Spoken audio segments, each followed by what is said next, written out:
On this episode of Cape Media News, we get an update on Cape Cod's COVID Flag Memorial, Cape Cod Theatre Company celebrates its 70th year, and the Cape Cod Art Center breaks ground on new developments. These stories and more, this is Cape Media News.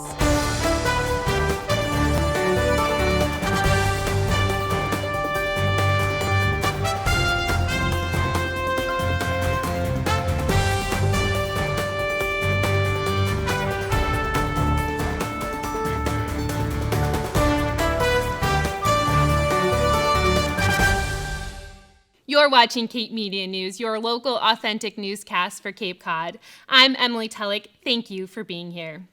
Could being vaccinated against COVID-19 be your ticket to financial freedom? It could be if you're lucky enough to win the MassVax Millions Vaccine Lottery Program, a new initiative launched by the Commonwealth of Massachusetts to encourage people to get vaccinated.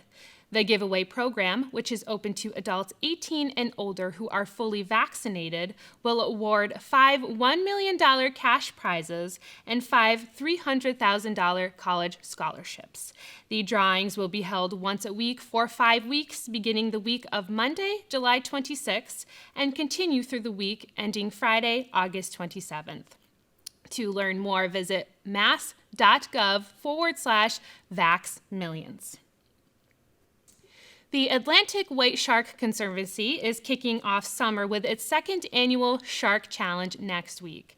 From June 21st to 27th, runners, walkers, bikers, swimmers, and paddleboarders are being invited to help support shark and ocean conservation by engaging in a week of challenging activity. Registered participants who complete one of the 5 distance events will have the chance to win a series of prizes, including a signed copy of Dr. Greg Skomel's book, The Shark Expert, shark-themed swag, or even a chance to name a tagged white shark. To register for this year's Atlantic White Shark Conservancy Shark Challenge, visit atlanticwhiteshark.gov. Last month, Cape Media News told you about a COVID-19 flag memorial that was gaining attention in the Hyannis Rotary in Hyannis. The memorial was inspired by Denise Harris, a local resident who lost her father to the virus, and now the flags have found a new home. I met with Denise to learn more about the new location. Cape Media News reports. In May of 2021, Denise Harris set up a flag memorial inside the Hyannis Rotary, honoring the local victims of COVID-19. The idea came to her after losing her father to the virus in January.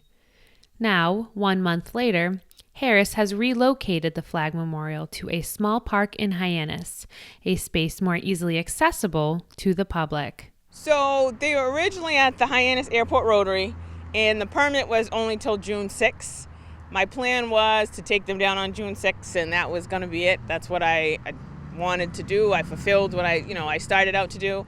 And I got so many emails from different family members and different community members asking if the flags could stay up longer. I reached out to the town. They right on it, and they gave me a few ideas of different places they could go, and they recommended this, and they were very good with, without any restrictions, and we could keep them up as long as people wanted. So that's how they got to be over here. Using leftover funds that were raised when buying the flags and banners, Harris also created a scholarship for high school students affected by COVID-19. So what I did was I reached out to every high school on the Cape. I think there was 17. And I said, at first the scholarship was supposed to be for anyone that lost an immediate family. And thankfully, everybody came back and said that they didn't have anybody in their school that fit that criteria. So that was a good thing. So then I said, okay, well, we'll change it to anyone who had an immediate family that had it, and how are they affected. So that's what they had to do. If they wanted to apply for it, they had to fill out an application and write a short essay on how they were affected. We ended up choosing 7 winning recipients, and they range from, I think they came from Falmouth, there was one from Sturgis, DY, Monomoy, Barnstable, Upper Cape Tech. So it was a little mixture. They ranged from, there was a couple $1,000 winners, $750 winners, $500 winners, and $250. Constructing the Flag Memorial has been a therapeutic experience, not only for Harris, but for the other families on Cape Cod that are also grieving.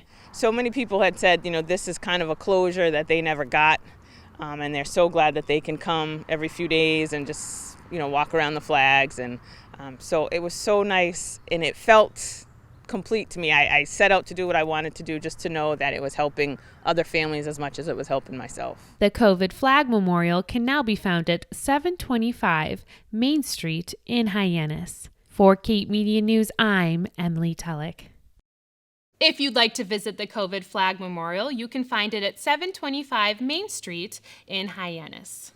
Up next, the Cape Cod Theatre Company celebrates 70 years with a new stage. Time for my monthly book club. It's an opportunity for us girls to connect and remind each other who's on mute. And this is how we have to meet. Because when we spend time indoors with people, we can still spread COVID faster than Nancy's gossip. That's why I'm still masking wherever I go. Because until I'm vaccinated, a mask helps slow the spread. Which means the sooner I can get back to a friend's house to judge their interior design. We can't hear you, Dolores. Well, it's been a difficult year for theater venues across the country as they struggle to keep the doors open and art alive during the pandemic. But with vaccinations on the rise and active case numbers down in Massachusetts, art organizations are anticipating an eventful summer. In Harwich, the Cape Cod Theatre Company, also known as Harwich Junior Theatre, is not only planning a full summer schedule and celebrating their 70th anniversary, but have also begun construction on an outdoor stage, a project that will open up more performance opportunities for their theater and audiences. Cape Media News reports. Live theater has been on pause for over a year as a result of the COVID-19 pandemic. But with vaccinations on the rise and case numbers decreasing, live performances are back, thrilling artists and audiences across the world. Locally, the Cape Cod Theatre Company, also known as Harwich Junior Theatre, is no exception. With a mission to educate, empower, and inspire children of all ages to explore their creative talents, they're not only celebrating their 70th anniversary, but have a full summer lineup of shows and are building a new outdoor stage thanks to a generous grant. It's our 70th season, and we have a commitment to theater for all generations. Tamra wrote a grant to the Belzekian Family Foundation. The Belzekian Family Foundation gave us the grant, so we're so delighted to be able to put together a magnificent stage that is actually as big as our indoor stage.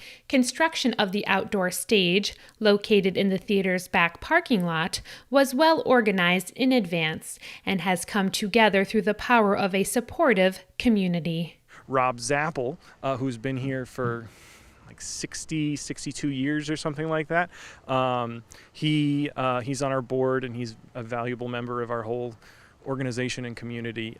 He started designing this whole idea of this outdoor space, and he and I back in October took measurements of the whole back parking lot and started really working through this whole project. So we had this old cottage out here that got knocked down back in February, which laid out the space for the stage itself. We had to have hundreds and hundreds of feet of trench work done just a few weeks ago to lay out some electrical lines so we can have power out here to power, some minimal lighting, some audience lighting, some sound. It's been really a labor of love by not only the few of us who are here all the time, but also, our community members who we've so missed in the past, 17 months of the pandemic. Everybody's been coming out of the woodwork. They're excited to bring live theater back to the community. Their summer season consists of 6 shows, with both the indoor and outdoor stage being used. Each play was carefully chosen with a common theme in mind. This season we chose plays that are based on the resiliency of youth and imagination and creativity and how it can carry us through the darkest of times.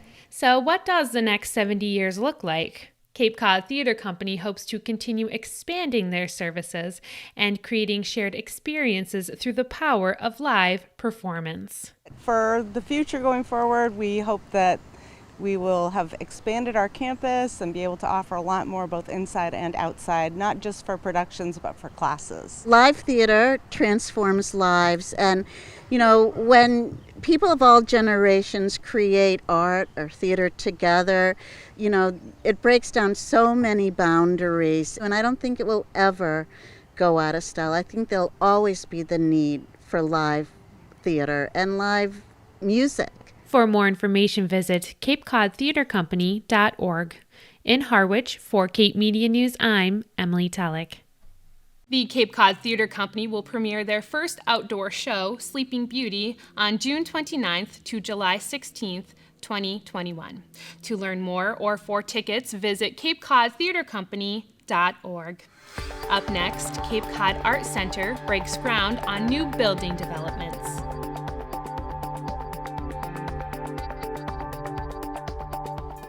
This is my third live concert this month. The energy is insane.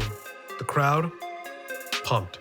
Look, I haven't seen a show in a year because the more we're indoors together, the more COVID spreads. And until I'm vaccinated, masks help slow the spread, which means the sooner we can go to concerts, like real ones. Can you turn it down, babe? Of course we are. So mask up, not for me, for the music. Welcome back to Cape Media News. I'm Emily Tellick. The Cape Cod Art Center recently broke ground on a construction project that plans to create more space and provide greater accessibility for its students. Located at 3480 Main Street on 6A in Barnstable Village, the Cape Cod Art Center has provided a wide variety of fine arts programs, classes, exhibits, and events since its inception in 1948. The ceremony was held on Tuesday, June 8th. Gabrielle Rawson reports. The Cape Cod Art Center has kicked off construction on a new project to install an elevator and add 2 new classrooms to their facility.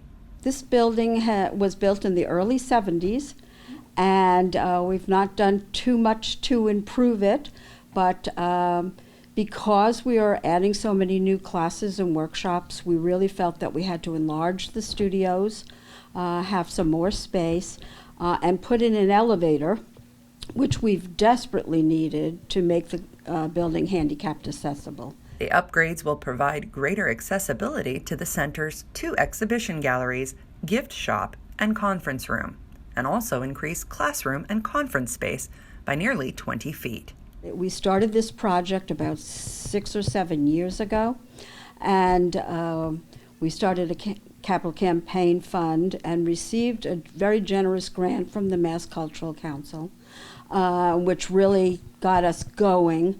And we are still raising money as costs have gone up since the last time we had a quote. But we're going to make it. That's why we're so excited about finally putting the shovel in the ground. Since 1948, the Cape Cod Art Center has promoted the creation and appreciation of visual art by providing a supportive environment for education and exhibitions. The new building improvements will allow the Art Center to continue their mission. We have a lot of special needs groups that come through and view our exhibits. We change our exhibits at least 15 times every year. So we get a lot of people in. We want to open up our studios to them. And we have grown so many programs. When I started here in the early 2000s, it was just painting and drawing classes.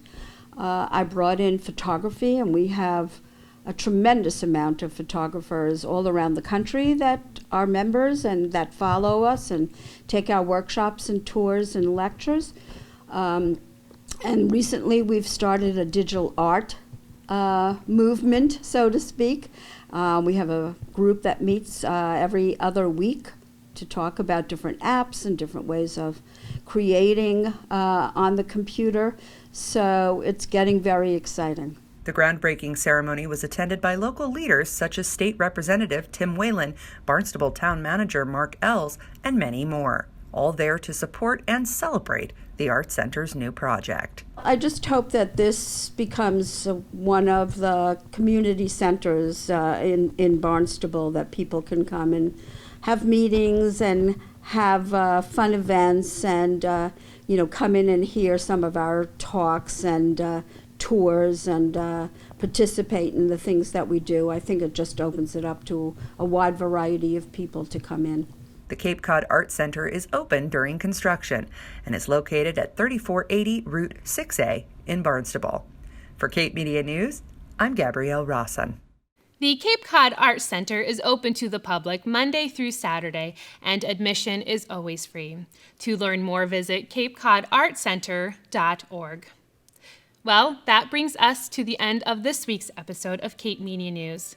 Please follow us on Facebook, YouTube, and Instagram, and thank you so much for watching. We'll be back next time with a brand new episode. With Cape Media News, I'm Emily Tulloch.